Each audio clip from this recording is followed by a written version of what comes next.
Good morning, my Teaserking family. How's everything going today? Hope you're well. I'm fine. Feel a little fever coming on, but I think it's better now that I took my walk.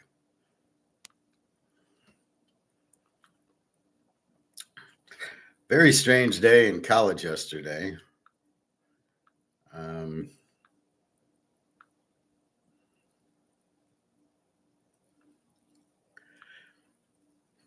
Picked some winners, and then I'd put them with the loser. And the losers were really strange. The way we lost the game.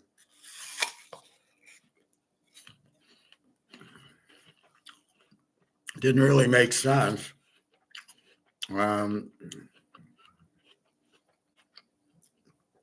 four locks were Houston, Kansas, which had the lead with a minute left, and we're getting to Baylor, which did win, and BYU under, which was great. That's how it should have been.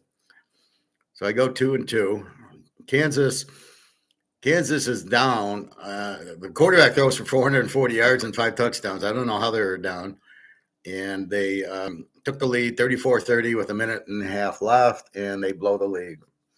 They let them march down. I can't. Kansas, the bet was because of their defense, and who the hell is Cincinnati? Again, I'm running into they hadn't played anybody. They played Nebraska, lost 2016, then played high school and back team. And you don't have a feel for them. Kansas, I saw kill Fresno State. I saw kill West Virginia. And they're at home. I figure that's a good one. I lose the Alabama-Georgia game over 47. They have 45 in the middle of the third quarter. Just kick a field goal. Alabama's receiver drops a touchdown right in his hands. The Georgia guy dropped the touchdown right in his hands. And then Alabama drives down there about 7 minutes left, have the ball at the 10-yard line. And maybe we should kick a field goal on fourth down to tie the game up. No, let's not do that. Let's run a stupid play, lose yardage. And then at the end of the game, we're scrambling to kick the field goal that we had at the 15-yard line with about 8 minutes left. I've been pondering how the game is. I was watching Oregon Penn State on YouTube because I watched the Alabama Georgia live, and they must have went for fourth down Penn State Oregon like 10 times in the game. These are the dumbest coaches I've ever seen. Kirby stupid, not Kirby smart. You have a chance in a big game to tie the game up. You tie the game up. Then you can get the field goal to win it, which is a hell of a lot easier than a touchdown to win it.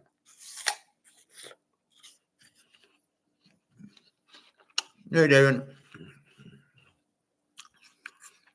Yesterday was a tough day. I had a lot of winners, but I put them with a loser. So my teasers didn't do well, but I had Oregon, but I had them with I don't remember who. I think I had them with Arizona. I had the over in the Alabama game, which didn't. I needed a field goal with 5 minutes left in the third quarter, and they couldn't score. Like I said, there was 2 drop passes. It was just a weird day. It's one of those Halloween days where the pairings sucked. Right, I had Notre Dame over, but I had them with A&M over, and A&M decided not to play. What can I say? I had Washington. They got fourth down at midfield, and then Ohio State scores. It's 3rd and 17 at the 20, and they're going to just probably kick a field goal, and they run it, and the guy gets a first down, or he's a yard short, so instead of kicking a field goal, Ohio State goes for it at the 5-yard line, scores a touchdown, and they are up 18, and I'm getting 16. It's the way the day went. There was a lot of strange things that happened. And then a lot of bets that I should have made that I didn't, which really frustrates me. Toledo, Illinois. There was a couple of Utah. I mean, I got the team off of a loss, but I don't like the spread's too high and I don't play it. especially Utah and Toledo. I just was like throwing up over those two. It happens, unfortunately. But it wouldn't be fun if I went 100%. Then I'd be on a Twilight Zone episode. You ever see that Twilight episode when the guy makes a deal with the devil and he can't lose? So he goes to the track, he wins every race. He plays poker, he wins every hand. He does this, he wins every hand. And he gets tired because he wins. I mean, there's no tension. It's just I make a bet, I win. I make a bet, I win. So that wouldn't be fun if we went 100%, but it is frustrating when it doesn't go, and then you look at why did I lose? And in the Kansas game, why did I lose? Well, Cincinnati has an offense. Where was it? They had beaten Division II, and they had beaten, I think, Bowling Green, and they lost to Cincinnati, to Nebraska. So you don't see it, but it isn't there in these other games. And that's, had I known they had an offense, I bet the game over. But that's the whole study of the analysis that I do, and I do it for pro also. That's why you rank the team. Oh, they're not a very good offense. Oh, Kansas quarterback threw for 440 and 5 touchdowns. There's no way they should have lost the game. But what happened to Kansas defense? What happened to, where did Cincinnati find an offense? So it's things like that. We hit the Baylor game, so that was good. That went according, and then BYU under against Colorado was a good winner. So those went according to what they should. And then not betting Illinois after the way they lost, I knew they'd play well, and I knew USC was going to struggle with the 9 a.m., but yet I didn't play Illinois.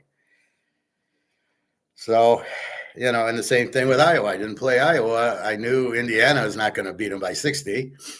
They're on the road after a big win. They're going to be flat, and they were, and they won it at the end on a 40-yard touchdown pass. So they're a good team. Going into Iowa is not easy.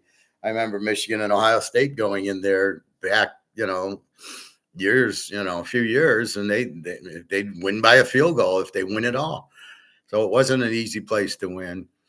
I did pick the Oregon Penn State. I took the dog. That was good. I did go over on the Notre Dame game, which was over real early, halftime. And there was another over I went that I hit. What was it? I hit the Tennessee Old Mississippi State game. I didn't play it. And that's what it is. There's so many games that you're trying to, look at the point spread, look at the things. There's nothing I can do. It normally works. Yesterday was a weird day. Believe me, next week will. Today now. Let's look at today. I got 4 locks going today.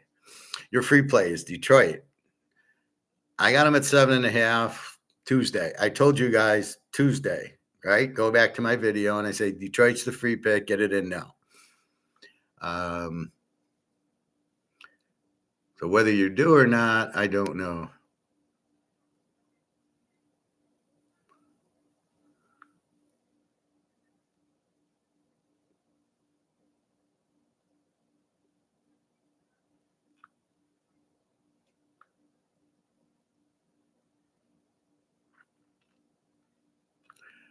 All right.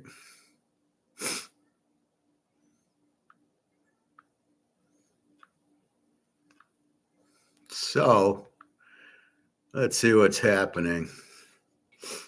Let's go through the games. Now, I actually played Pittsburgh in a teaser. And I'm getting, I think, 9 points, 8.5, 9.5. They're actually winning 14-6. They got first and goal at the Minnesota 3 with 2:55 left in the third quarter. There you go. So I might have a winner. How about that? Real D, what about the Indian versus Iowa game ending? Seemed pretty fixed. I didn't see the ending. What happened?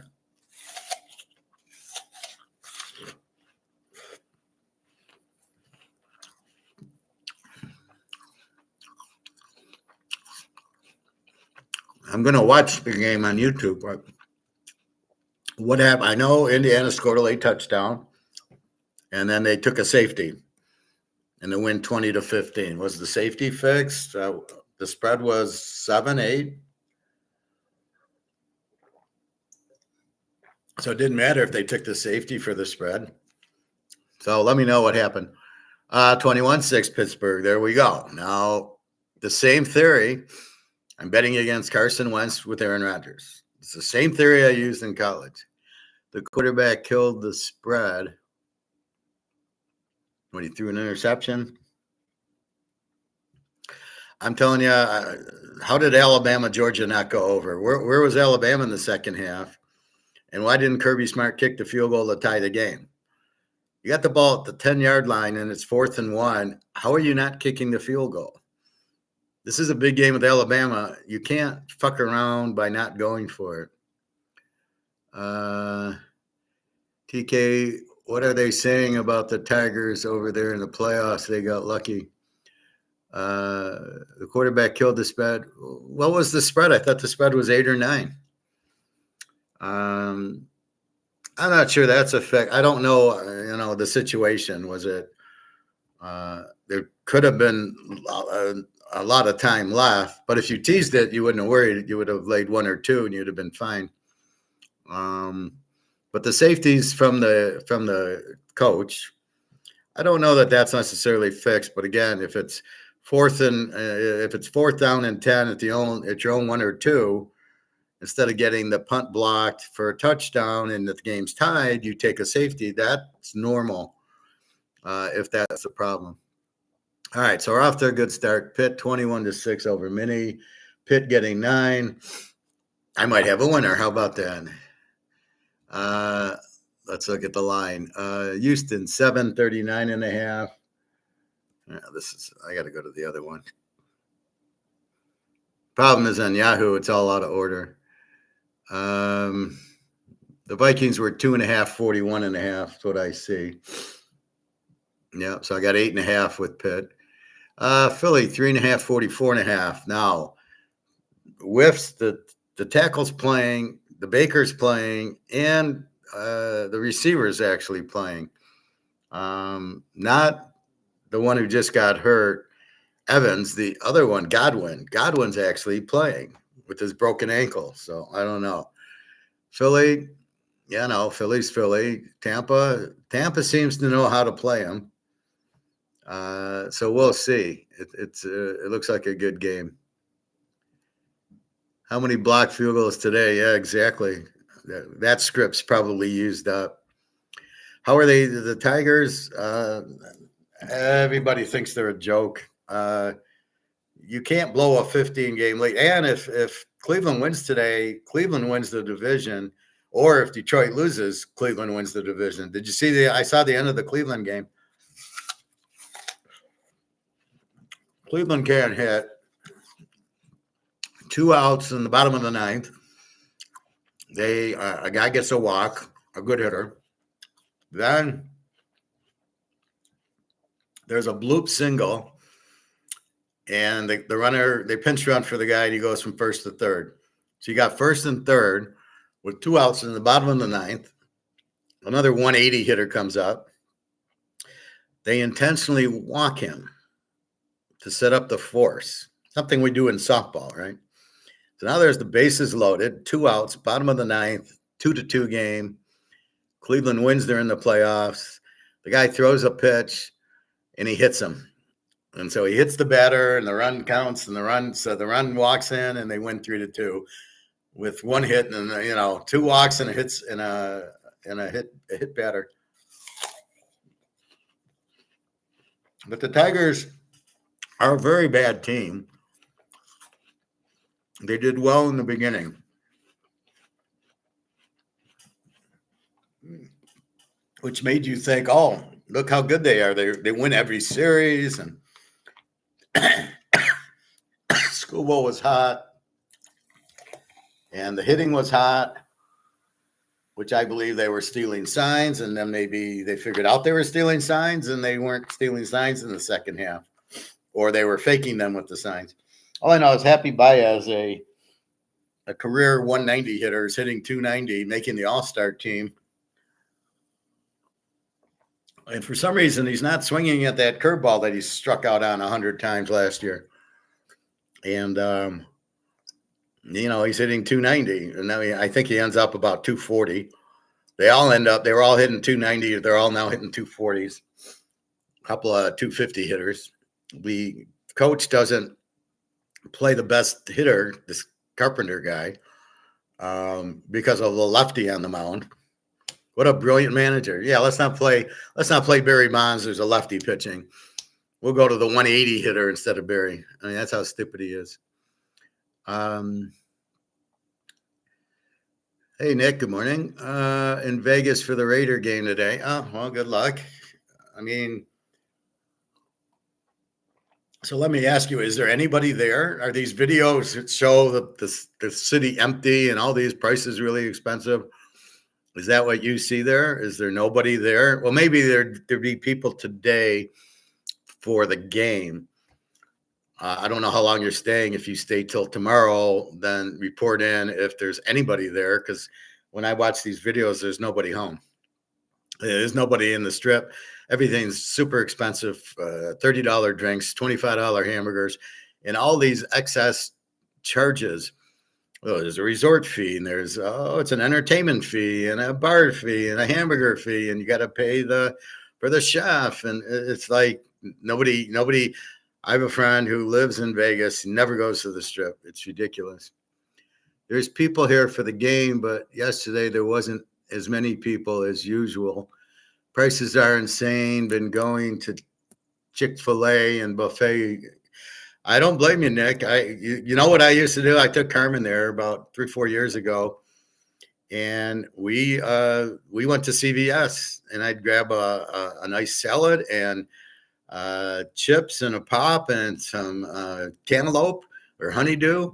They have the containers, and we went and it was crowded. There was a lot of people going to the CVS to eat, and Carmen liked the yogurt there, and she'd get a salad or whatever. And we didn't care. And then we'd take it to the sports book, and I'd watch football or whatever, or to the poker tables. And that's you can't even try to eat there. The only place you can eat is the Pepper Mill, which is just past the Wynn. If you're walking from Caesars, you walk past the Wynn, and then the Encore, the Pepper Mill is right next to it on the right. And it's very good food. It's a lot. The prices were cheap. The prices are a little bit more now, but you're not paying the resort fees and all that. But it's very crowded. Came with my dad and 2 club sandwiches for $75. Yeah, you got to be kidding. At David about 2:15. At David about what does that mean, Nick? Oh, you're talking to David. Oh, you hope the Raiders win. Okay. Well, I mean, this is what they're relying on: boxing matches and the Raider games. I don't even want to know how much. What are your tickets? $500, and where are you sitting in the end zone? I mean, this is what I don't understand about football.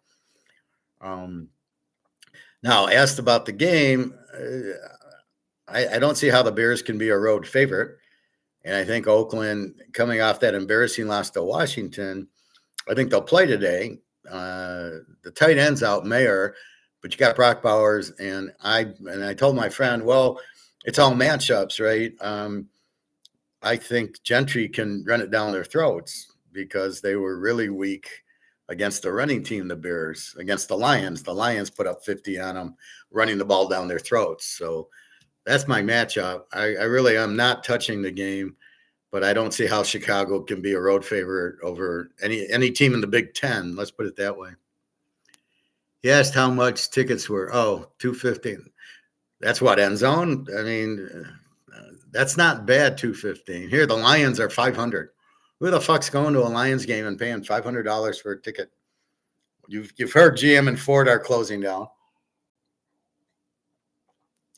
So I don't know. But I don't know. It's going to come to an end because I assume people are using their credit card to buy it and then just, maybe I'll pay the credit card down. Maybe I won't. But That's the thing. Well, enjoy the game. I trust you bet on it. The free pick again, Detroit and Houston, and I really love both.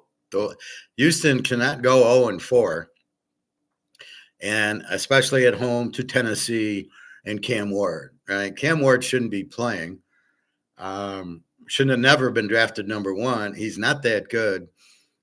You look at him in college. Well, look at Washington State. He wasn't very good. So, Houston might lose the way these things are going. Who the hell knows? But Houston, even not going to 0-4.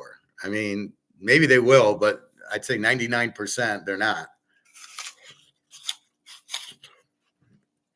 And then Detroit, they finally figured it out. They'll play hard because they're not in the lead in the division. Green Bay's in the lead. So Detroit will play like they did against Lamar. Flacco's not going to kill them. They have a good defensive line, Cleveland, but that's about it. But Detroit does all these trick plays because they, I don't know. So love Detroit. Try to keep them under 3. Play a 7-point teaser. If it's 9.5, get it to 2.5. And there is some 9.5. So those two. Now I have 4 locks going besides the 2 free ones. I love the locks. The college lock, Kansas. Now Baylor did what Baylor should have. They scored a lot and they covered. And BYU played a strong defensive game and kept the spread was too high at 49. We went under 55. So that was an easy lock. That was the easiest lock. Houston, I don't know what happened with them playing Oregon State. Miscalculated them being a Z team because they got blown out by Oregon and 2 other teams. And then Kansas, I don't know what happened there. All of a sudden, Cincinnati's good. All of a sudden, where did Kansas defense go? Very confusing. Again, I would have bet the game over if I knew Cincinnati had an offense. So, again, it's probably earlier in the year. And now I go, oh, okay, Kansas is back to an over team. I did notice they had a few injuries on the defensive line. Maybe that caused the problem. I don't know. All right, back to this.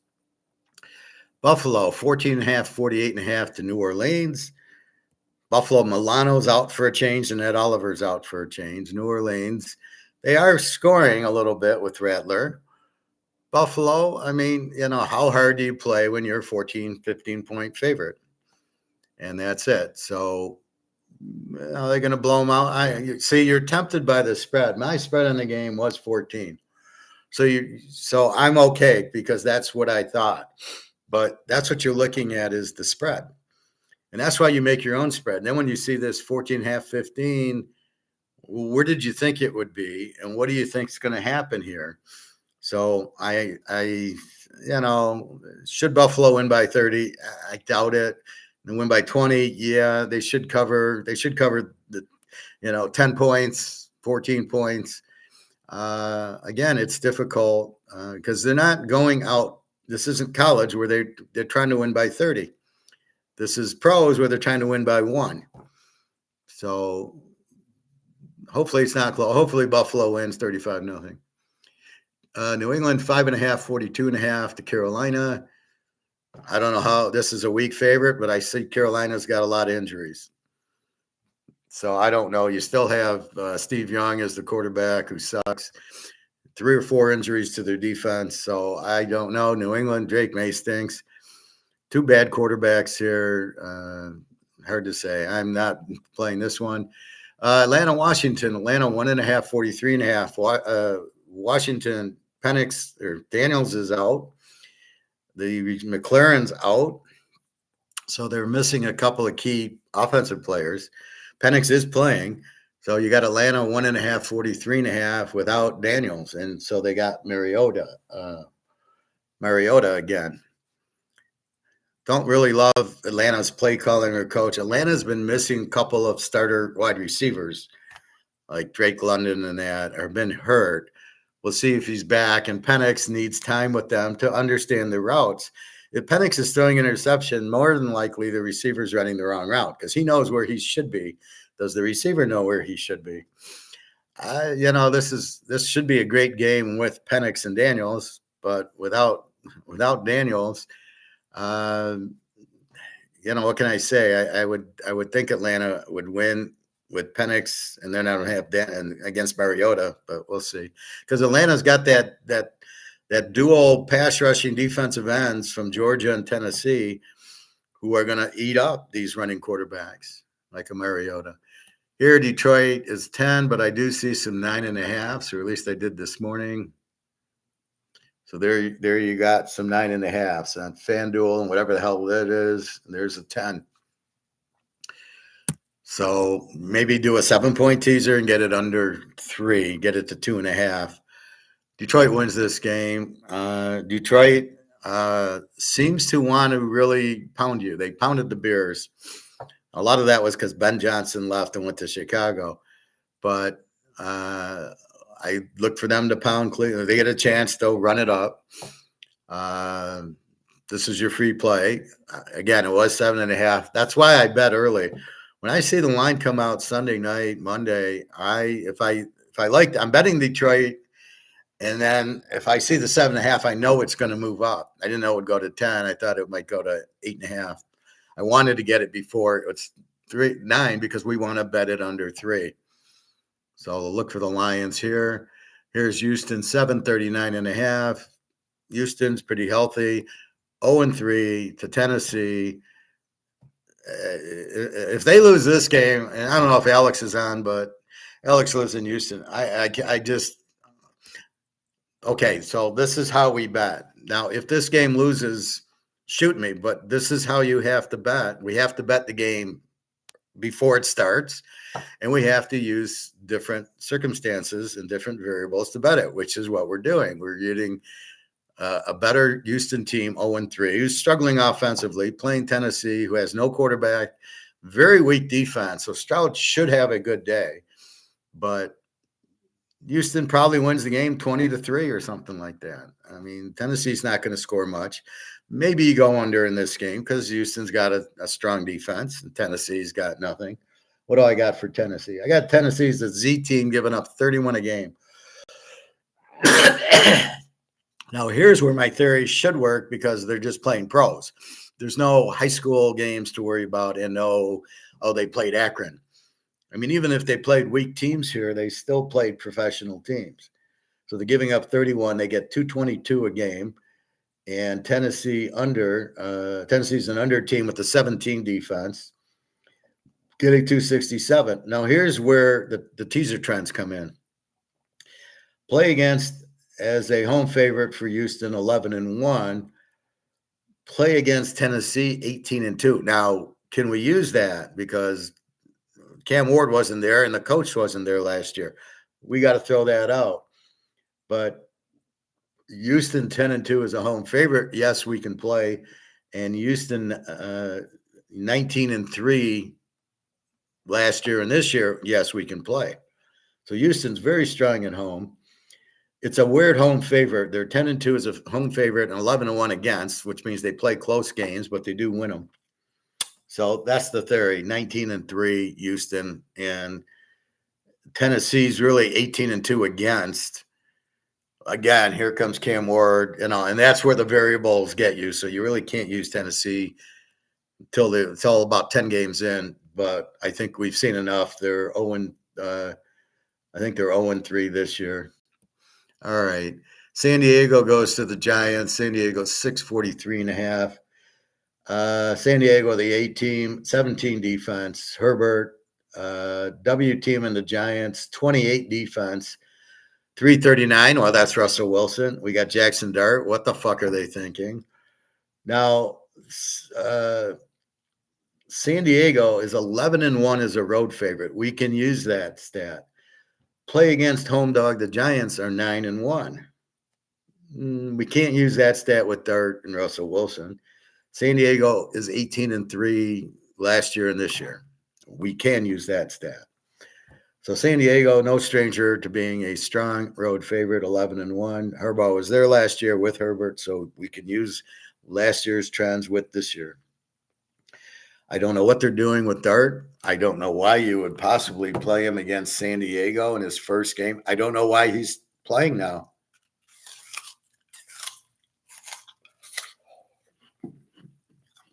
What are you thinking? He's better than Russell Wilson, who won a Super Bowl? Oh, really? He can run. You got Scatterboo. Give Scatterboo the ball.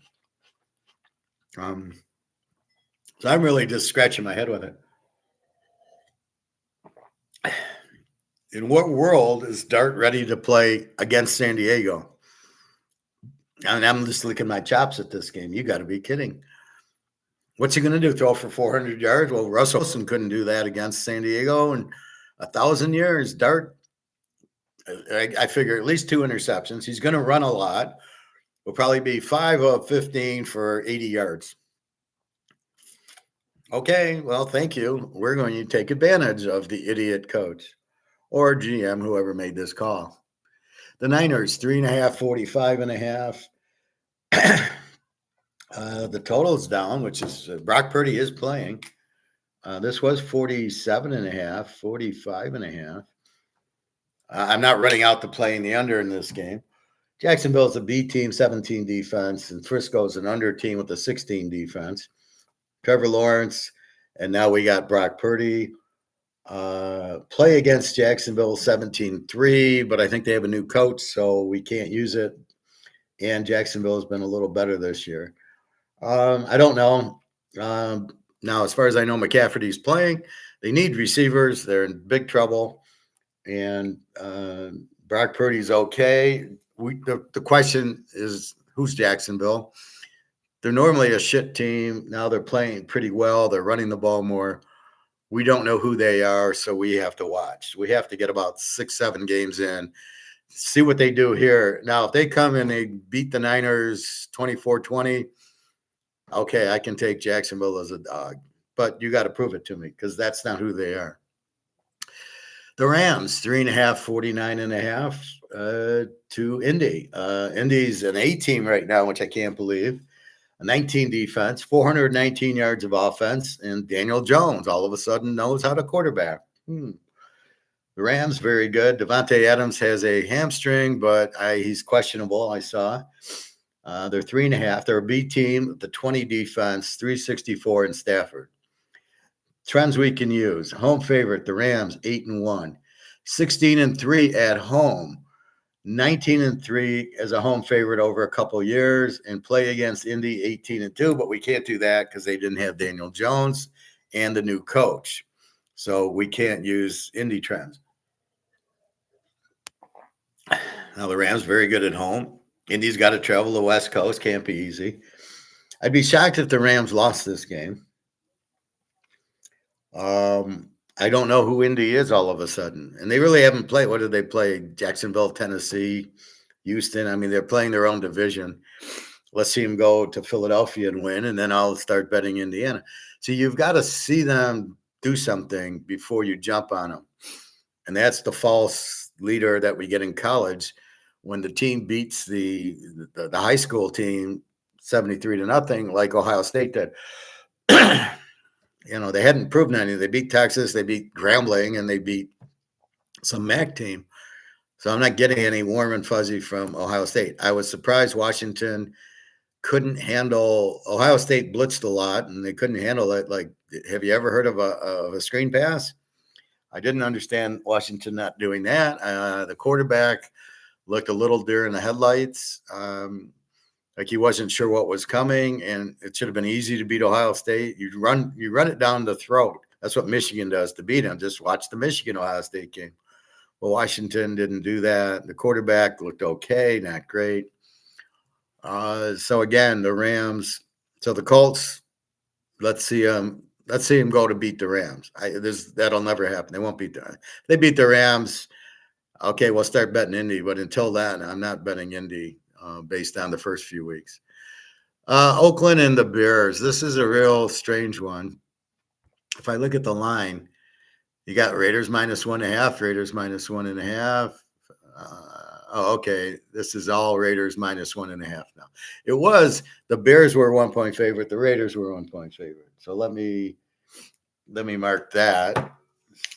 Oakland now back to -1.5 over the Bears. Now the point was that there's no way the Bears can be a road favorite against anybody, against a high school team. Toledo, I'd take Toledo.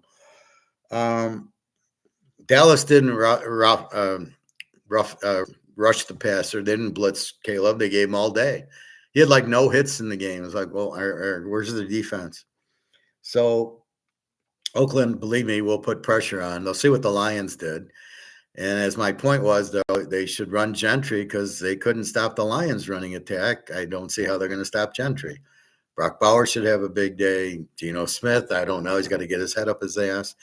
Chip Kelly, let's see what he calls. And, the Bears, if you put pressure on Caleb, they fold up. And their defense is pretty good, but they've got injuries. So they got 3 cornerbacks. I don't know. Let's see if they're playing. Let's see what we got with the Bears' 3 cornerbacks. They're pretty good ones, I heard, although I don't know. Colston Loveland, the tight end, is doubtful. This is yesterday. DeAndre Swift is questionable with the hip. Let's see. That doesn't help me. Jalen Johnson is questionable with the calf. He's, I think, the all-pro cornerback. TJ Edwards, the linebacker, is doubtful with the hamstring, but that goes back a while. I know Michael Myers is out for Oakland. That's about it. So, with that said, it's a real shit game. No offense to my Oakland friends, but they're just they've got to just commit to Gentry and run him down the throat. Geno Smith's really not that good. You got Brock Bowers, so you should throw it to him, keep him off balance. It should just be like USC. If there's 7 in the box, we're throwing, and if there's 8, we're running, and if there's 8 in the box, we're throwing. That's what John McKay did at USC in the 70s. You tell me how many guys in the box, and I'm going to then do what, depending on the number, that's what I'm going to do. So we will see. It's a game I'm not playing. I know, Nick, you're at the game, and maybe you put a little on the Raiders and tease it over under, probably an under. Oakland's got let's see. I got Chicago as an over team with a 31 defense, and that's mostly because the Lions put up 50 on them. Oakland's an under team, even though they have a 25 defense. They don't have much of an offense. Total of 47 is up to 48. Caleb against Smith. I got no trends because everything's new. New coach for Chicago, and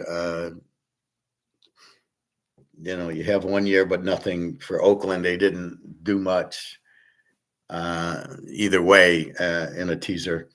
So I just don't know in this game. I mean, I'm not touching the Bears on the road. I definitely liked Oakland as a home dog to the Bears. That's a weak favorite. But now Oakland's favored, and they're a weak favorite. So maybe you can find a total to play.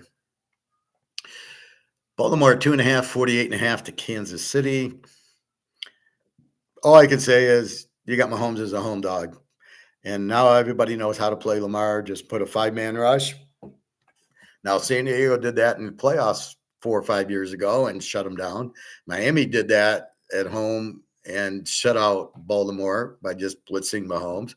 Blitzing Lamar. I don't know why every team doesn't just do that. You rush 5 guys, and I'm sure Spagnuolo will blitz him early and often. And you got the Chiefs as a home dog. Enough said.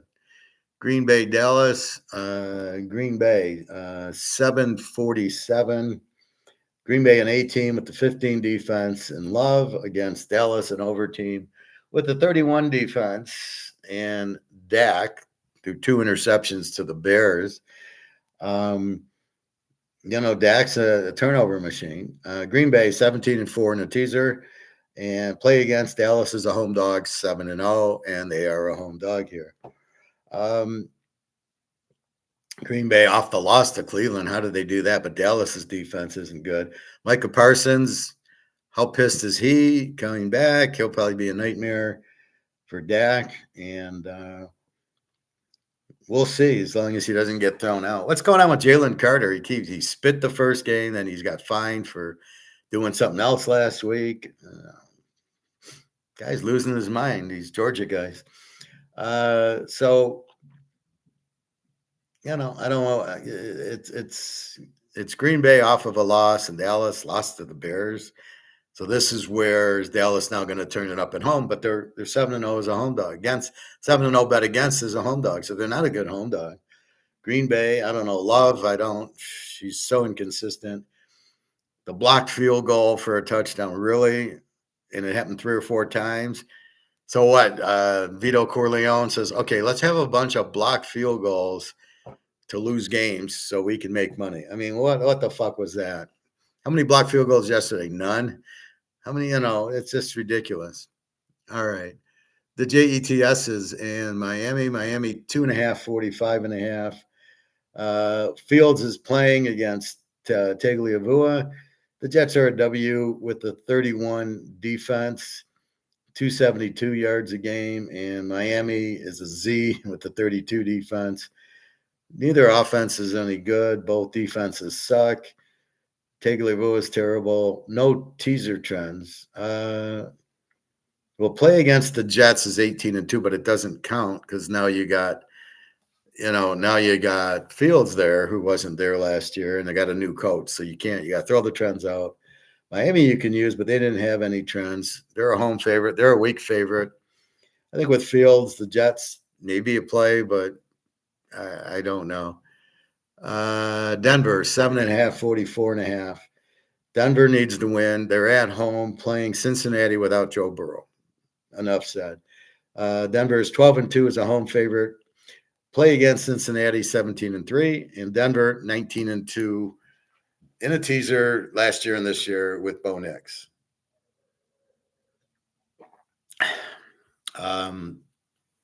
He's been struggling with some interceptions, but I'm sure he'll get that settled. You always get new receivers, and they put in new plays, and I think the receiver's going left, and he goes right, and then I throw the interception. So it's a lot of the communication of what I think you're going to do and what you actually do. So once you trust the receiver will go right when I think you're going right and go left when I think you're going left, then he throws the ball. That's all that is. Denver at home, Cincinnati with Browning. Okay, thank you very much. So that's football. Again, I got 4 locks in that mess. Let's see what's going on with Pitt. Pitt's 24-12. Vikings converted the 2-point conversion. So it's 24-14 Pitt with 7:50 left. I don't know why they went for 2. They're down 12, which basically means they need 2 touchdowns. If you kick the extra point, you're down 11, which basically means you need 1 touchdown and the 2-pointer and the field goal. But if you miss, you're down 12 and you need 2 touchdowns. Why would you go for 2? Okay, you made it. You're now down 10. Well, you still need a touchdown and a field goal, which is what you would have needed at 11. But if you missed it and you're 12, now you need 2 touchdowns. Explain the balance of that decision. Explain Kirby Smart to me. Has the ball at the Alabama 10 and it's 4th and 1 or 2 or whatever. Instead of kicking the field goal to tie the game and make us go over, he goes for the 4th down. And of course he doesn't make it. And they lose by 3. And at the end they're struggling to get down there, but oh yeah, you were down there at the 10 and you decided to get no points. So this is the new albatross for us. We're losing games because of this 4th down bullshit. Overs that should go, like yesterday, should have had to kick the field goal. We got the over. We need 2 points. There's field goal, gives us 3. We win. Very frustrating. There was 2 drop touchdown passes. Alabama's star dropped one right in his hands, and then Georgia's guy dropped one right in his hands. 50-yard passes right in the hands. Nobody around him. He drops it. So 2 touchdowns were dropped, and the idiot doesn't go for the field goal to tie the game. How do you not tie the game up with the field goal? Oh, yeah, we watched the Lions do that against the Niners. They didn't. They would go for fourth instead of kicking the field goal to tie the game up. What is wrong with these coaches? Are they fucking morons? Are these the stupidest men who's ever coached before? How do you not kick the field goal to tie the game? 4th and 1. Well, okay, but if we don't make it, we're going to lose. And they didn't make it, and they lost. So what the fuck are you doing? So these guys don't understand 4th down. I was watching Penn State, Oregon. As I said, they had to be 10 times that they went for 4th down. What are you doing? I loved it at Oregon won. I had Oregon in 9. Again, it was a tease the dog game, which means 2 even teams. I didn't see how you could bet Penn State as the favorite there. Like they're not better than Oregon. And it was a night game, so the time isn't hurting Oregon like the USC game at noon was a 9 a.m. start.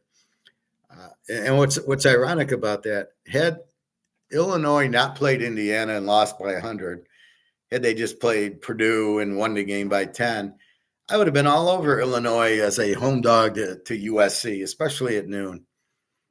But because they lost the way you did, you get skewed. And not only that, USC was a 7-point favorite. Had Indiana beaten Purdue, Illinois beat Purdue, and they're at Illinois, they might have been a 3-point favorite in the game. And we would have locked USC as the dog. So the line changed too much because of the Indiana game. And the Indiana went to 9.5 against Iowa, which was never should have happened. And there's no way Indiana is 9 points better than Iowa at Iowa. In Indiana, maybe, but not at Iowa. Iowa was never a home dog. Even against Ohio State and Michigan in those days, they were never 10-point dogs. So again, they overranked Indiana based on the last game. And this is what we have to erase is the last game. We got to look at the whole picture. Who is this team? Are they an over team or should we bet them? That is the biggest dilemma I come up with.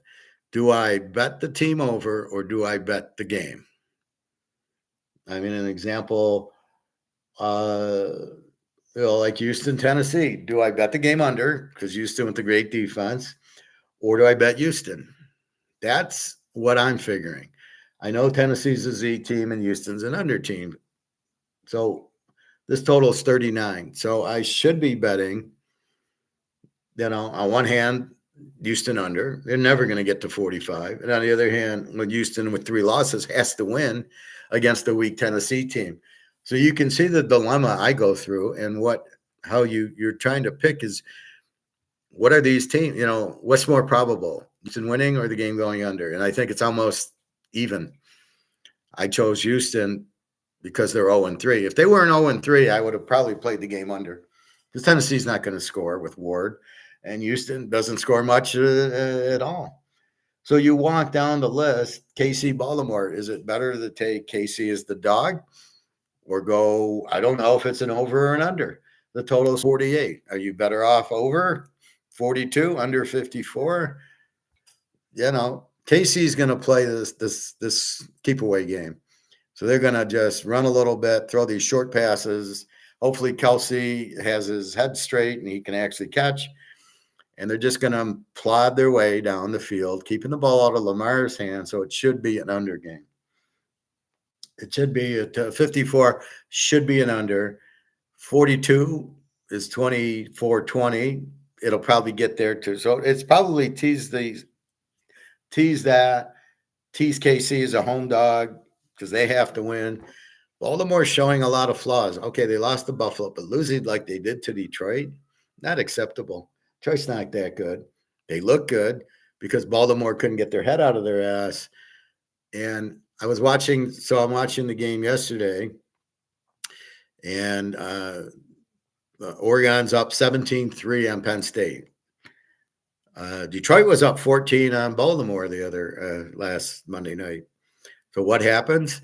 Baltimore scores, they go for 2 and they don't get it. Now they're down 8. But what happened in college? Penn State scores and they kick the extra point at 17-10. Then they score at the end. They tie the game at 17 and it goes to overtime. That's how you coach. No, but what Harbaugh did, he goes for two, doesn't get it. Now they're down 8. Now, even if he scores, he's got to get the 2-pointer and convert it, which is far harder than just kicking the extra point. Especially, well, I guess it's easier in college. They're at the 10-yard line, but they this is what I don't understand. Harbaugh is really an idiot. I don't like Harbaugh. For those, he misses the point. Lamar should be a wide receiver, not a quarterback. And that's why you saw what happened last week. As soon as they rushed 5, Lamar was ineffective. What could he do? And he couldn't run. And then we know he can't pass. So then what's he going to do? And Baltimore gets killed by the Lions. It wasn't even close. And he couldn't run because they got the lanes and they said throw it, and he couldn't. And that's what you get. So Lamar is crap. But again, we had to see Detroit because, again, the new coordinators, we weren't sure. Now, if that game comes up again, the bet's over. I bet Baltimore last week, thinking Detroit had problems with their offensive line and the coordinators. Okay, they look better, so now we're taking Detroit this week because now we see the coordinators are okay. We still don't trust the offensive line. Cleveland will get some sacks with Myles Garrett and the Penn State guy, but that's it. I mean, but their offense isn't going to do much, and Detroit will just pressure them. And Detroit at home, they should smoke Cleveland, right? The quarterback's not strong enough. But that's what you're looking at is figuring out the teams. What are they going to do? That's what I'm pissed about with Kansas, Cincinnati. I didn't see Cincinnati scoring 37 points on Kansas. Kansas has a very good defense. They just killed West Virginia. Now, part of that was looking at Kansas, West Virginia, going, oh, well, they just blew out West Virginia. They should have Cincinnati's not that good. They should have no problem at home just to win the game. It was only 4. And they do grab the lead late, but they're letting Sorsby go wild on them. I thought, and it was a 4th and 15 we got to. So with a minute left, it's a penalty and then incomplete, 4th and 15.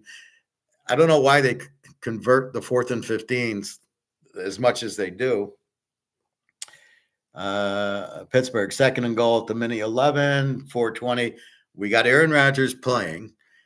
And we can't look at this because it's Carson Wentz that Pittsburgh's defense is better, but it probably is. And they got 3 guys back on defense that have been injured the first 3 weeks. So now we got Pitt. And that's what I mean. How can Carson Wentz go on the road and be the favorite? He can't. He stinks, especially against Aaron Rodgers. So again, Pitt, I did take them, and there they go. So really, you're struggling with who's the new, what is this team doing when they play? So now we got a better feel of Ohio State. We got a better feel of Washington. We got a better feel of LSU. So LSU, Mississippi. So let's look at those games. The tease the dog games, I did pretty well in most of them.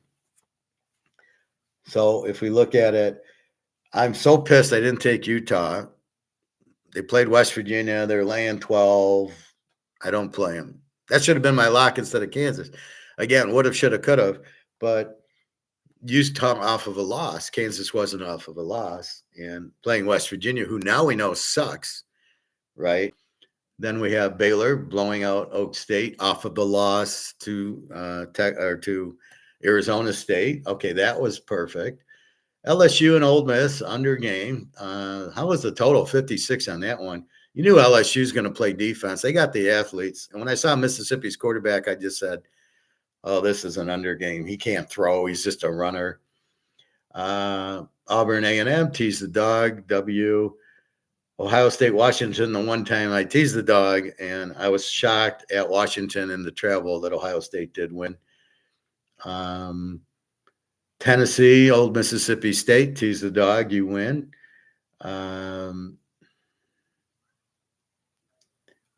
Let's see. And then we got Oregon, Penn State, tease the dog, you win. And Alabama, Georgia, tease the dog, you win. So when these two really good teams collide, it's usually best to tease the dog. Take the points because it's an even game. And if you can get Oregon in 9, We're going to take Penn State in 3. I mean, take Oregon in 9, and it did exactly. So when it goes into overtime, we're fine. They can only score like 8 points in overtime. We can't lose, so that's it. But when we went up 17-3, then it was a W. But you don't know. I mean, it's a very even game. There's no way Penn State was that much better than Oregon.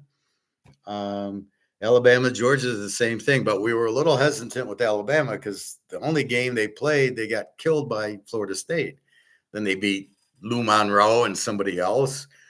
So again, it was this bullshit schedule of trying to figure out, Lou Monroe and Alabama A&M. But the one game that meant something, Florida State, you got killed. So who are you? Now we have a better understanding, and they'll be strong. Georgia's Georgia. They'll be strong.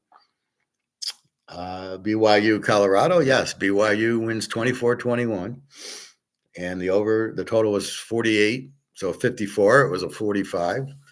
I saw 14-0 right early. I'm like, shit, are you kidding? This is going to go over. But when I woke up, it was 24-21. I was pretty happy. So, so the games I don't bet were Utah and Iowa State, and I do play Oregon. Missouri they throw an interception, gives up a touchdown, and they win 42-6. So they win by 36, and we're laying 38. Every other team that plays UMass wins by 60. So, what the fuck's going on there? Again, it was just a weird day.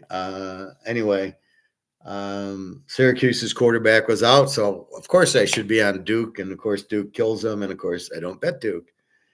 Very frustrating. USC, Illinois, I kind of call that. I did like the over in the game was 60, so I would have been over 54, and they played a 66, so that would have been a W. But because of the noon start, I had no idea because it's 9 in the morning for USC. But USC is more of an over team. I love the Vandy Utah State over, and they went 90, and it was 58. And again, why didn't I lock them? And that's really where the choosing the lock. I mean, it was that game was an easy lock, or the Utah game, and you're not, no, I got to lock Kansas. So it's just a frustrating thing for me right now, picking the wrong team. TCU, Arizona State. I like TCU, but when I go into covers, it says 10 guys are out. I think these are the travel players because the game was at Arizona, so they're all out, but they're all undisclosed. So I think that's what they're doing. It's not actual players. Each team has like 80, 90 players, but when you travel, you don't bring them all. So those must be the 10 guys out. So if I don't see the quarterback or the star receiver out, just fuck these injuries on covers because they're totally misleading. Because I like TCU as a dog. I mean, that was gold. Florida State, Virginia. I love Morris. I was watching those highlights. Guy's very good. And Castellanos against a real team didn't do shit. So he didn't run all over Virginia like he ran all over Alabama, which I'm still shocked by it. It's like they didn't know he was a running quarterback so he could run, and Florida State was in the wrong defense the whole game, or Alabama. So look at Virginia. Now they're a live dog, but I've been betting them every week. Notre Dame, they're an over team. Arkansas look like shit. Georgia Tech still gets the win, but, apparently Vandy gets fucking Bama next week. Please give me Vandy and the dog, and I will bet Vandy. They look very strong with Daggio. That's the key. You find the quarterback. That's what you're looking for. You find the quarterback, Daggio Papa. The USC quarterback's very good. And you just go with it. The Ohio State quarterback looks better, but this was his first time, so he couldn't jump on him. And you just go down the list, and you see the quarter. Forget Arch Manning. I mean, he sucks. And you just ignore that. And you just play Texas under. But I haven't seen Texas on the board. They were on the board week 1, got killed by Ohio State. And And then I don't know where they've been. I think they got Oklahoma next. Oklahoma's quarterback's out, or he hurt he broke his hand, so I don't think he'd be playing. And so that should be an under game, Texas, Oklahoma, based on that. But we got to see the line. And is it the big noon game? So it's going to be like 8 in the morning for the teams. This big noon game is terrible. First of all, it should be big 1 o'clock game. And secondly, you shouldn't be dragging West Coast teams on at 9 o'clock in the morning. There should be some rule on that. No. West Coast can't start before the 3 o'clock game, 3:30 game. Because that's ridiculous. You did it with Utah, you fucked that game up, and then you did it with USC, and you fucked that game up. And so I think it's more Big 12 again at noon, and they're all on Central Time, so it's all 10, 11 o'clock for those guys. It's ridiculous. For what? Nobody watches that shit. The only game I wanted to watch yesterday was Alabama and Georgia, and a little bit of Ohio State, but I didn't stay. I went swimming for that, and I got home for the Alabama game. And I switched a little to the Oregon game, and then I watched Cleveland win and kind of so if they both win today or Detroit loses, Cleveland wins the division, and I'll be so happy because I hate the Tigers. Let's see what's going on in baseball. So Detroit, Boston.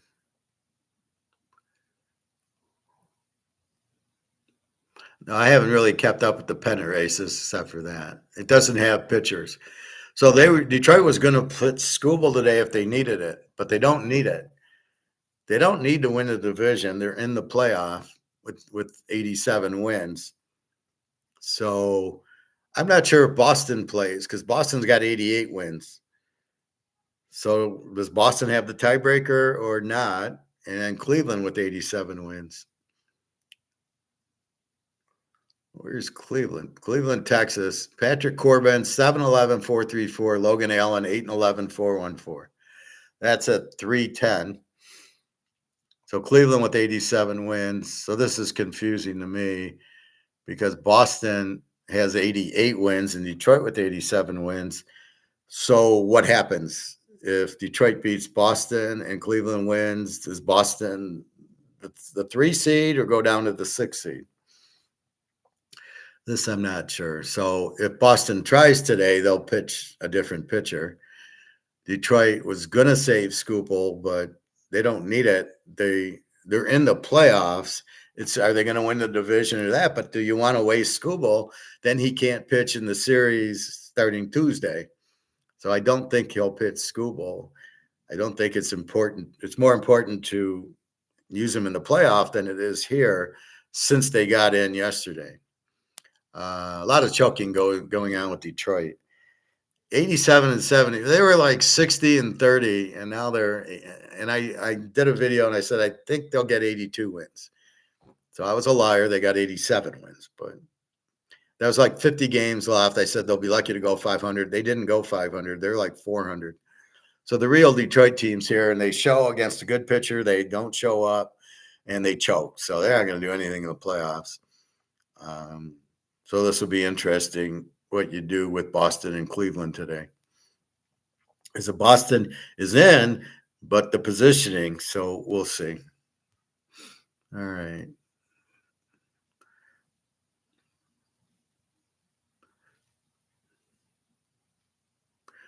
So Minnesota scored. There's 2 minutes left. Pittsburgh's leading 24-21. We have Pittsburgh plus 8.5, so we have no problems. All of a sudden, Carson Wentz is heating up, probably playing that big zone defense, letting everybody catch the ball. These defensive coordinators suck. Let's check the lines one more time, and then we'll check the injuries.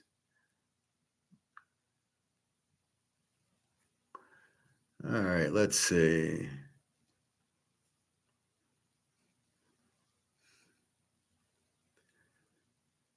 All right, Minnesota just kicked. There's 2 minutes left. Oh, an onside kick.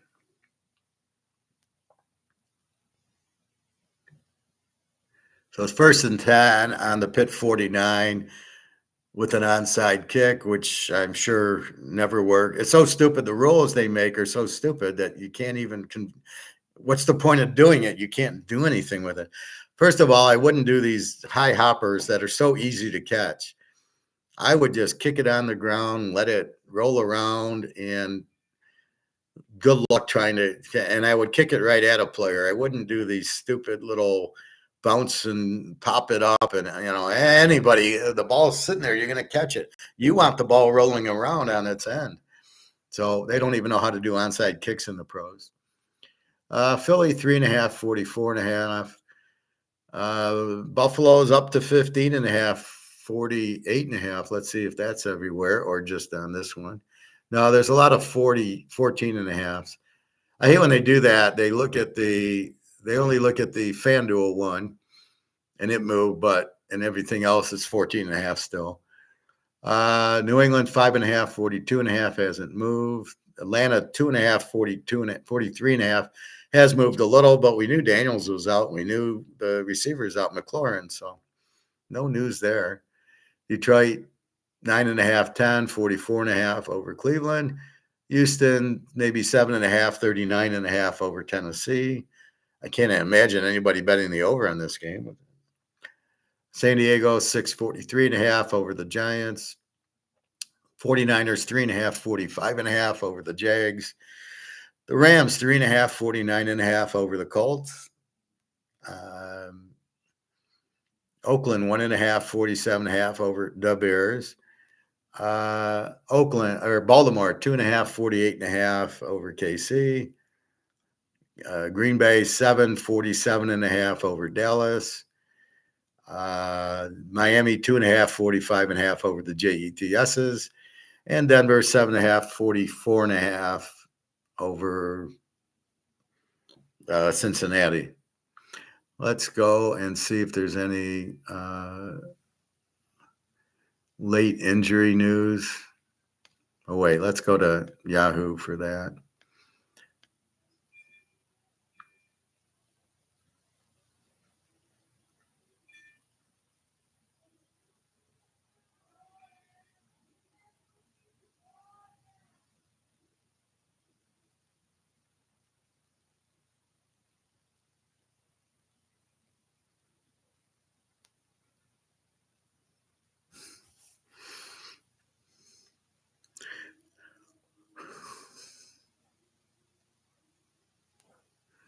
All right, let's see.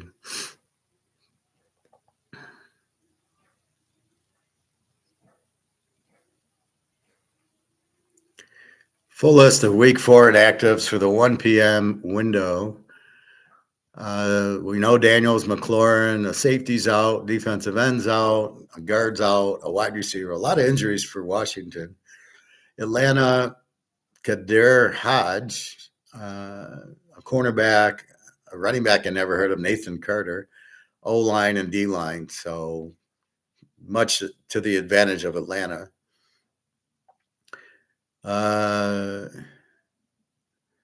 New Orleans, Buffalo, Saints, wide receiver, Devin Neal, running back from Kansas. He's good. A couple of offensive linemen, defense. And Chase Young, what is he doing in the league? He's a bust from before they drafted him. Bills inactive, a cornerback, Matt Milano, an offensive tackle, Ed Oliver, and a defensive end. Cleveland, Prime Jr. is the emergency third quarterback. I want to see Prime Jr. get out there.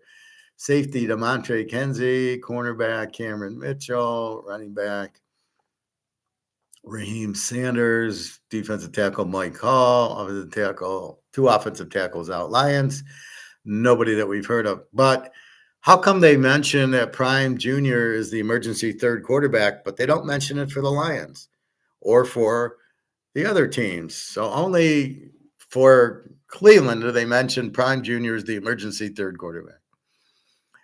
I don't see it for Houston and Texas and Tennessee. Winston, safeties, Tennessee, safeties out, cornerbacks out, tackles out, a lineman's out, a guard's out. So this is Houston's problem. Good luck going against Houston with that. This is Tennessee's problem. Braxton Berrios is inactive. Damian Pierce, the running back, and cornerback, a defensive end, and a tackle. Nothing too bad. New England, Jatavian Sanders, a tight end. This is Carolina. Jimmy Horn, Xavier Legette. Some linebacker, some defensive tackle, and another linebacker who I don't know who the fuck they are. Patriots inactive. Guard, a wide receiver, a guard, a linebacker, defensive tackle. Danny DeVito is the emergency third quarterback. San Diego and the Giants. San Diego, Darius Davis, never heard of. Safety Mickens, cornerback Reed, guard, tight end Will Dissly, defensive lineman. Nobody important. Giants, Tyrone Tracy, who cares? You got Scatterboo, defensive lineman Goldstein, offensive lineman Neal, tight end, defensive lineman, safety, and Winston is the emergency third quarterback. Oh my God! Well, if they have to go to Winston, they're in big trouble. Philly, Tampa, Eagles, Sam Howell. We don't need to see the emergency third quarterbacks. Wide receiver Gibson, Adoree Jackson, a cornerback and a linebacker. Bucks inactive. Mike Evans, defensive lineman, a cornerback, a running back, and that. But it looks like Godwin and the tackle and the Baker are playing. Interesting.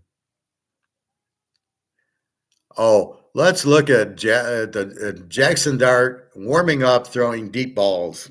Really? This is what gets on the fucking thing? Yeah, let's look at him throwing a pass. Oh my God. Chris Godwin's season debut is okay, so he's with the broken ankle playing.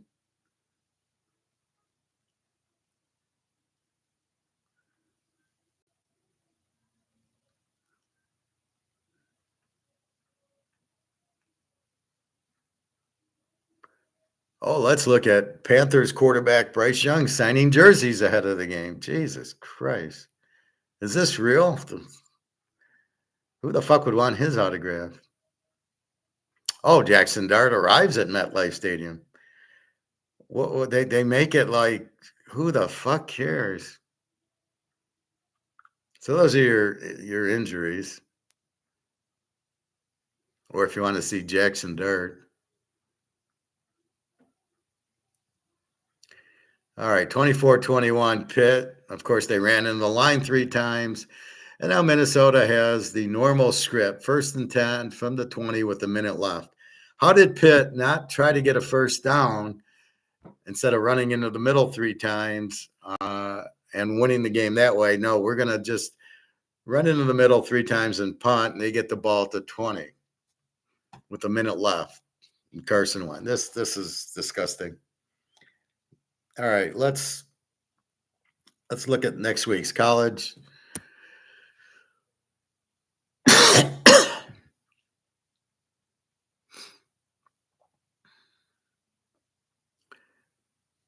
So what we want to see is teams off of a loss. Florida State, TCU.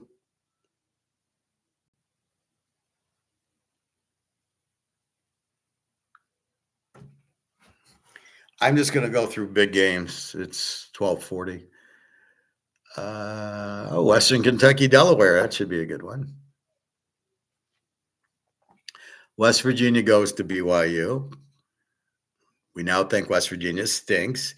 BYU with a strong defense. Went to Colorado and won. So, again, we have to figure out over under. Or do we take that? And, again, we don't have a line. This is where you make the line now. Now, we hope BYU's 7, but it'll probably be 14. And then it leaves you, what do I do? Do I take BYU even though they're laying a lot? What's the total? And then that's why you lay it all out. And then you see there was one game that they had a miss line, Duke and Syracuse. I had Syracuse -7, but, the quarterback was out. Let's see. Pitt was 3, ended up where Louisville was 4. Pitt was good there. Let's see. Florida State, I had -14, was -7.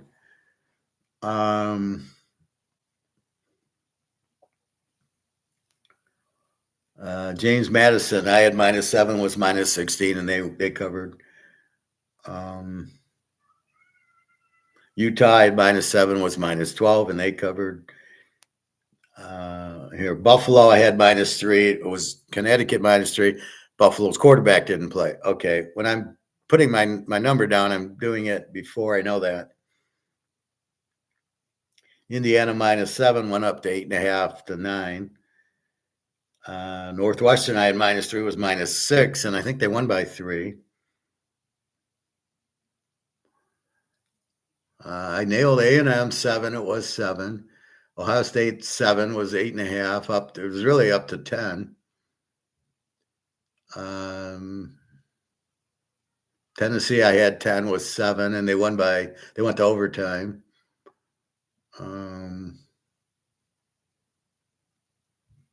Now here I had NC State -7. They went to 10, and Virginia Tech won. Iowa State 7. They were 6, and they blew out Arizona. Missouri, I had 40, was 44. Here, Washington State, I had -3. Colorado State was -5.5. Washington State won. So every once in a while I hit one. Penn State -7 was 3.5. And that's it. Any fucked up pro lines? Yeah, I had Pitt -3, and Minnie was -3, and Pitt's gonna win. Or at least we hope so. Philly -7 is only 3.5. Washington -3, but that's before Daniels was out, so that's fine. Detroit, I had -10, started -7. The Rams -7 is only 3.5. Oakland -3 is now 1.5. KC -3. Baltimore's 2.5. And that's it. I nailed all the other spreads. So that's why I do it. So let's see. West Virginia, BYU, Air Force, and the Navy. Air Force, terrible this year. Iowa State goes to Cincinnati. Now, I don't know who's Cincinnati. They just went and beat Kansas. So now we have instead of just taking Iowa State, now we only take Iowa State as a dog. K-State, Baylor. Kentucky goes to Georgia off of a loss. We'll be taking Georgia. Illinois goes to Purdue. Well, Illinois off of an emotional win over SC, and Purdue's not bad. We'll see. Clemson, North Carolina. Clemson's terrible. Wisconsin goes to Michigan. Wisconsin's pretty weak. Campbell plays NC State. The Campbell Fighting Camels. Campbell Fighting Camels. Let's see. Boise State and Notre Dame. That should be a 100-point game. Oh, here we actually have a line. Notre Dame 16.5, 53.5. That's an over game. Virginia goes to Louisville. See, if Louisville's favored, Virginia's locked. But we'll see. Syracuse, SMU. Syracuse doesn't have their quarterback. Vanderbilt goes to Alabama, and they've got to be getting at least 7 to 10 points after Alabama beat Georgia. We'll go Doggio. Thank you very much. Texas, Florida. Florida's terrible. Washington comes to Maryland. They get to fly across the country for a 3:30 game. Good luck. Penn State goes to UCLA off of the loss. They should pound UCLA. But I'm not all big Penn State fan. Kent State goes to Oklahoma. And Oklahoma doesn't have their quarterback, so we'll get to see who the backup is for the Texas game. Michigan State, Nebraska. Interesting game there. Texas Tech goes to Houston. This is a fabulous game. Texas Tech. Houston's a very live dog, very strong defense, Willie Fritz. Texas Tech beat my Utah team, so we'll see. Kansas goes to UCF. UCF's not as strong as Cincinnati, apparently. We'll see if we get Kansas as the dog. What the fuck's going on? Colorado goes to TCU. They're going to get murdered. Old Mississippi State goes to A&M. Old Mississippi State's a pretty good team. A&M. I don't know where their points were yesterday. Minnesota goes to Ohio State. Miami and Florida State. Ah, that's an old rivalry. That's a real good game there. Miami, strong. Florida State, we know how strong they are. That's probably a tease the dog game. And that's it. Duke goes to California. So they got to go West Coast. That's not good. So some interesting games. Miami, Florida State at night, Ohio State, Minnesota. That's probably a good under. And then Old Mississippi State A&M. So as you learn the teams better, you then can go and figure out, let's see if we got a final on this Pittsburgh game. 4th and 18 at the mini 31 with 13 seconds left. All right, let's watch this one. So here we have it, 4th and 18 at the mini 31, needing to get 50 yards for a field goal with probably no timeouts. Minnesota committed a 5-yard penalty, delay a game. Oh, Carson Wentz. So Carson Wentz incomplete pass intended for Jordan Anderson. I don't know why the field flipped, but the game's over. So Pitt wins 24-21. Carson Wentz looks good, doing nothing at the end. They get these late scores, but it ruins the under 45. What was the total on the game? 41.5. So if you tease the over or the under, you're a winner. And we tease Minnesota or Pittsburgh, and that's where we tease the dog because they had a weak favorite in Carson Wentz. And that's the bottom line.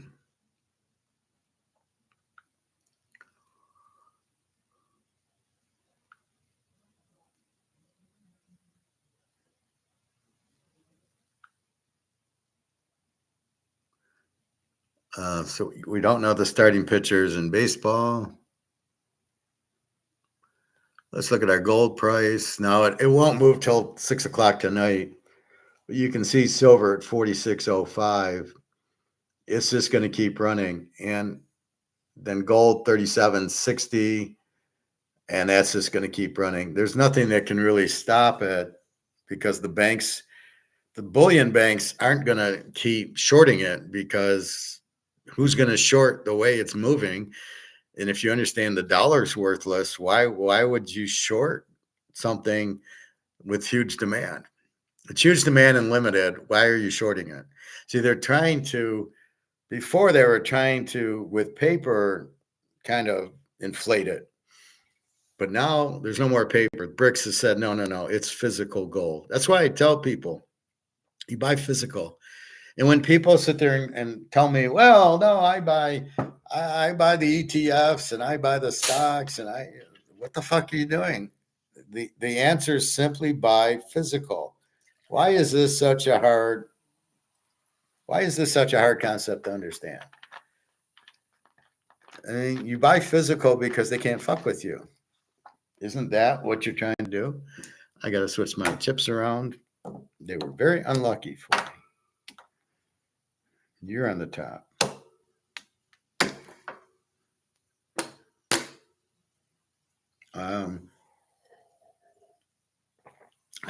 What is so hard about this concept? You buy physical because that's what they can't print.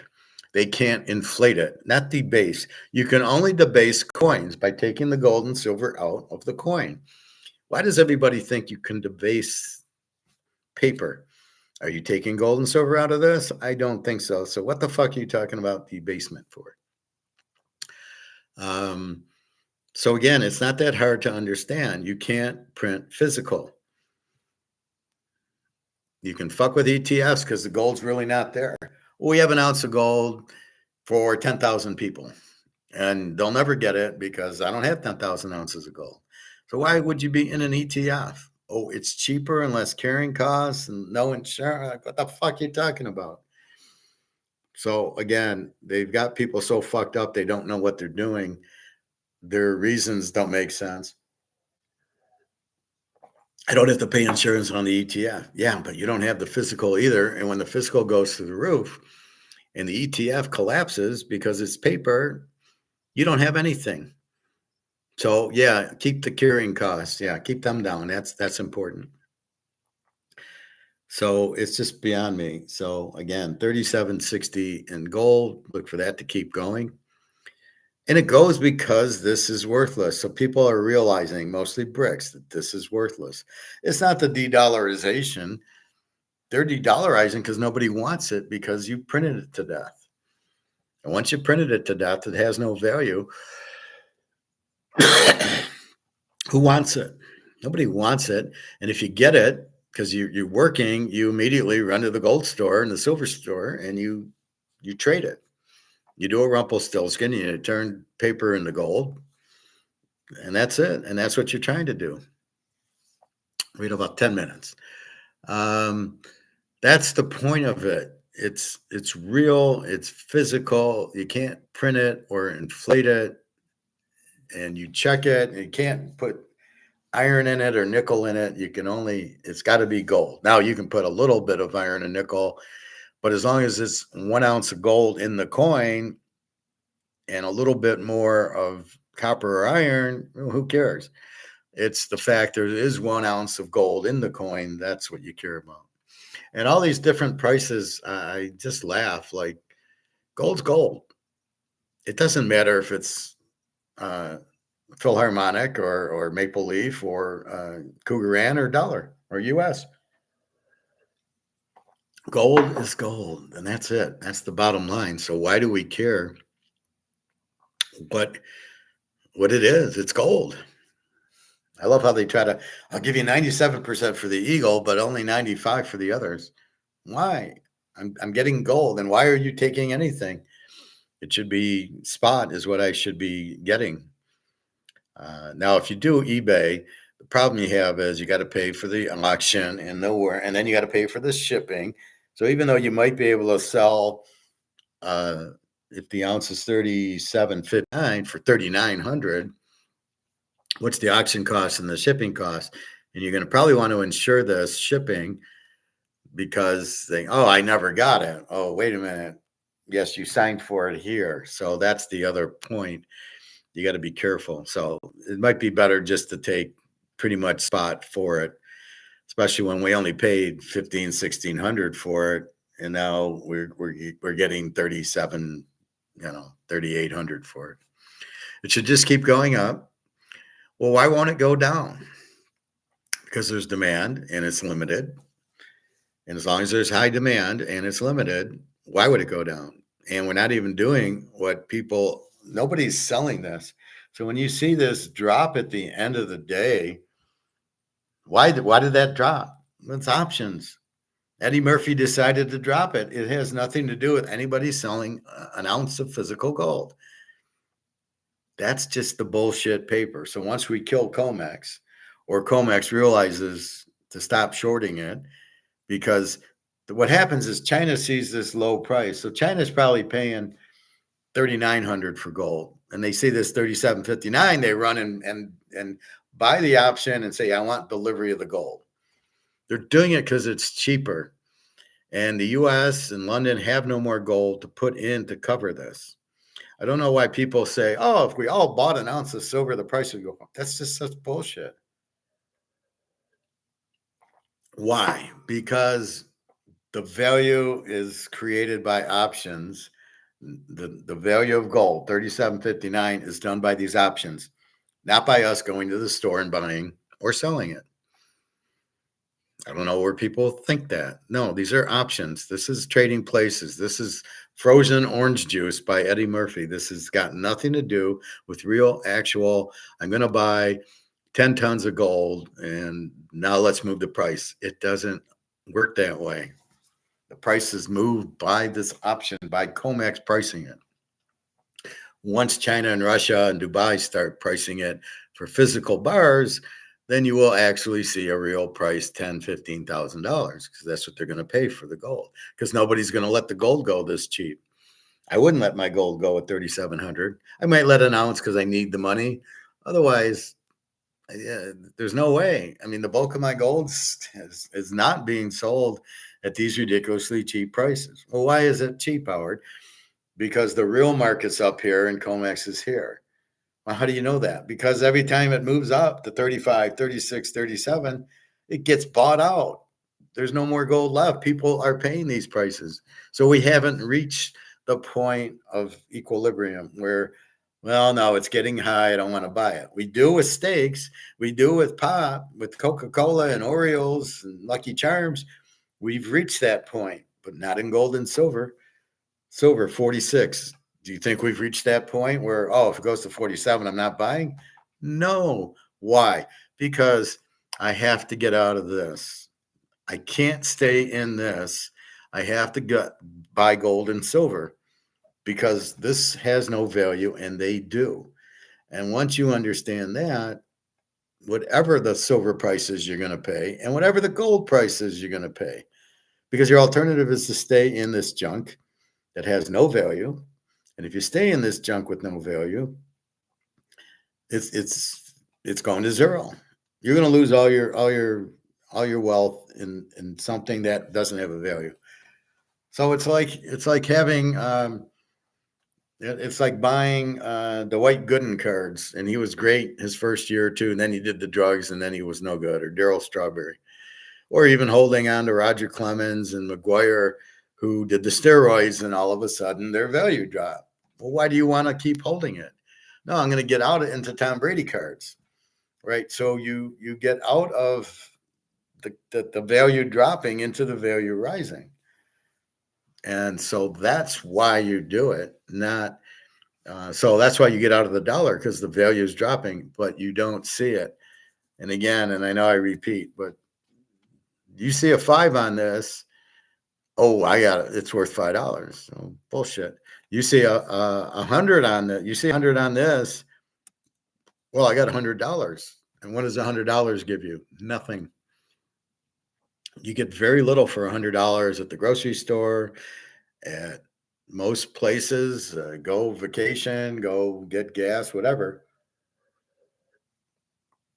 You get very little for the 100. That's the point of it. So on gold, you can see it's 37.60. What's this worth? They don't show you, do they? Well, it's worth $1. They don't show you that the dollar's worth a penny. That's the trick that they fuck you on.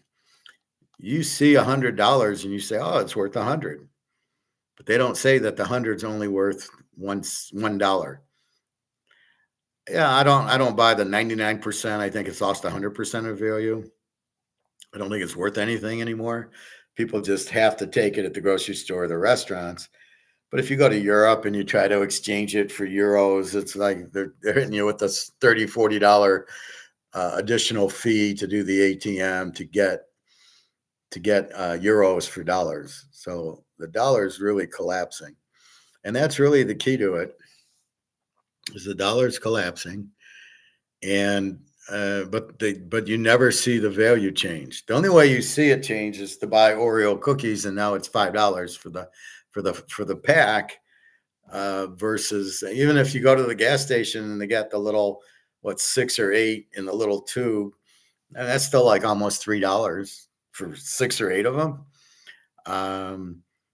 So I mean that's where you notice that your money's lost value.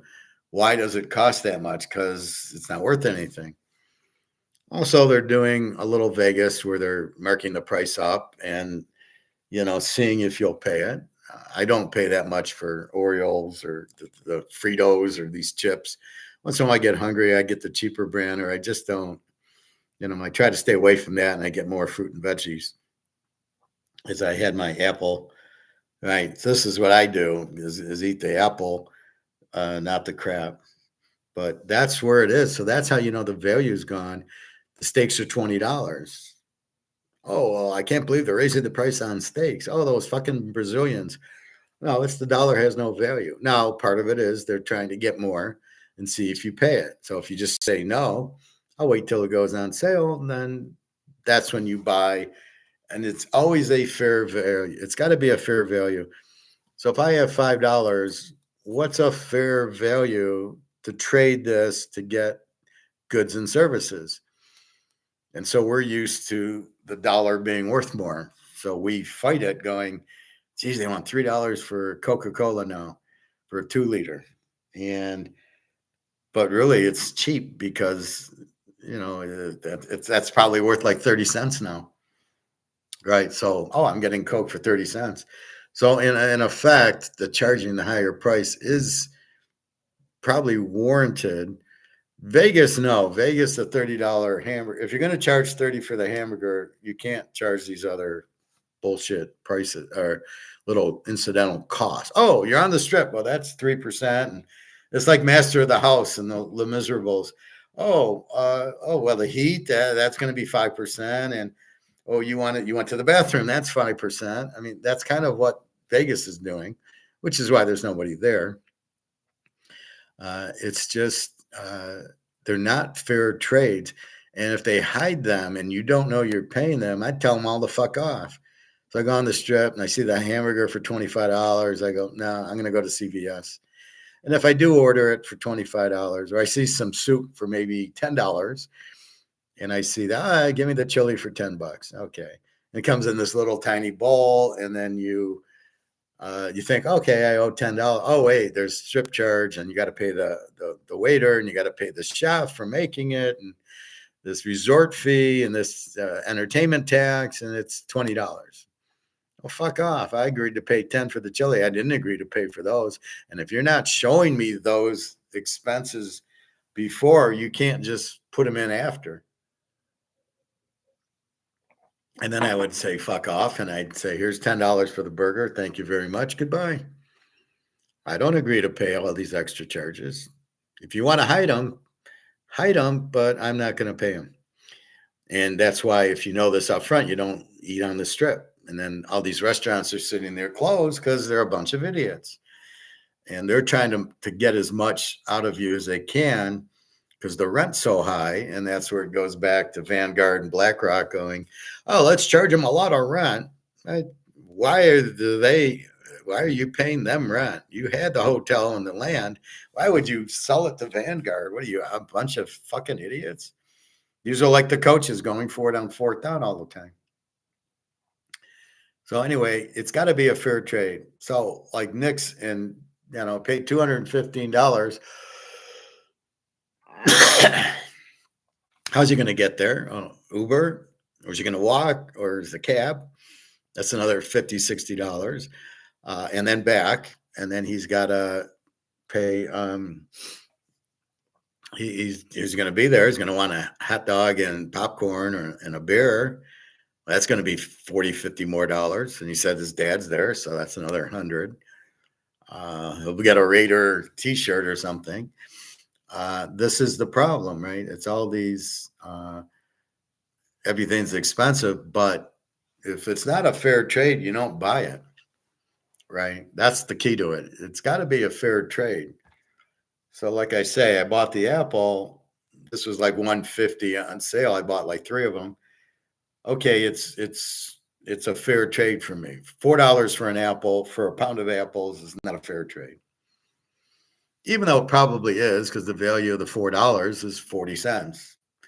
And to get a bag of apples is probably worth it. But psychologically, we are used to Oreo cookies for $2, not for $5. Lucky Charms for $2 for a box. Now it's $6.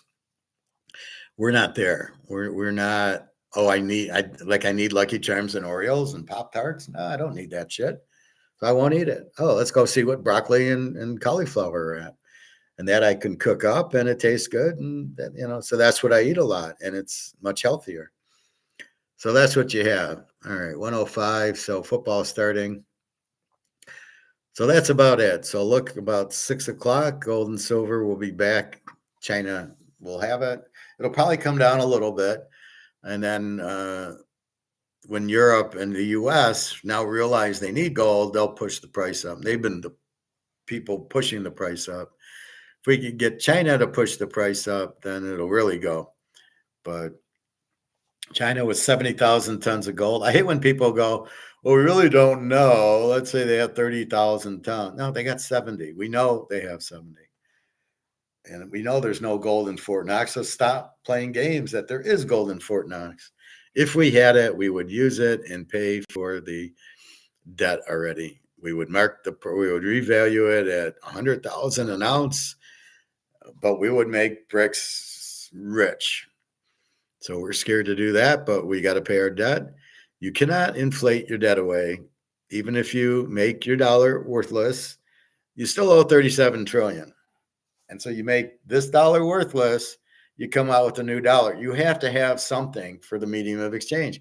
We got to pay for a house and a car. We got to buy gas. We got to buy everything. We need something to pay for it. And if it's digital and it's not backed by anything, it's worthless.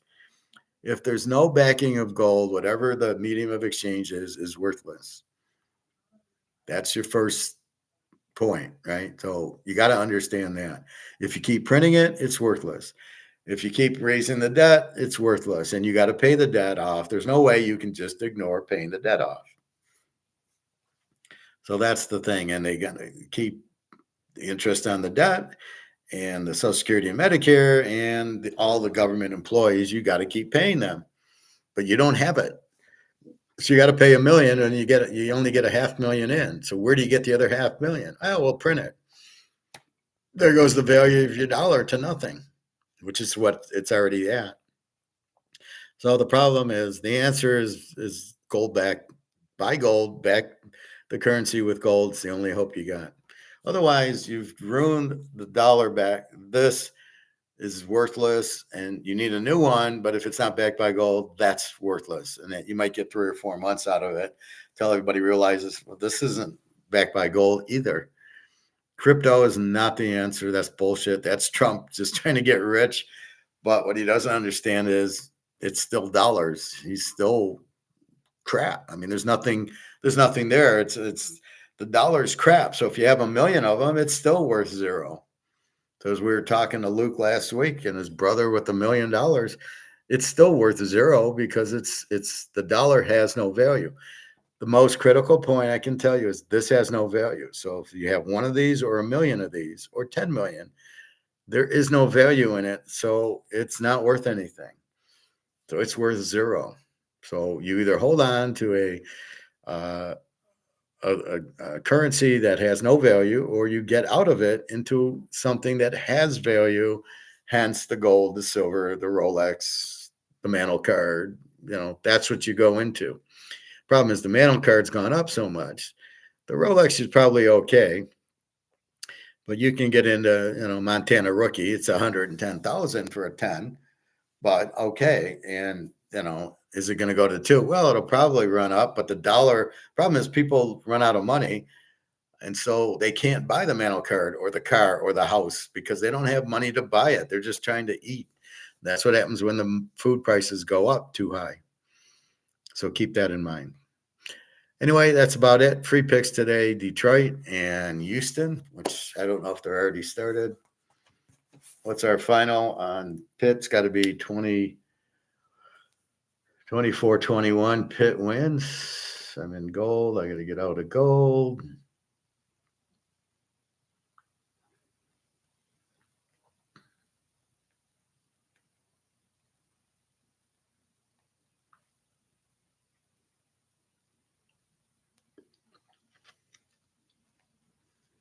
Yeah, Pitt wins 24-21. That's a W for Teaserking. And our players, very good.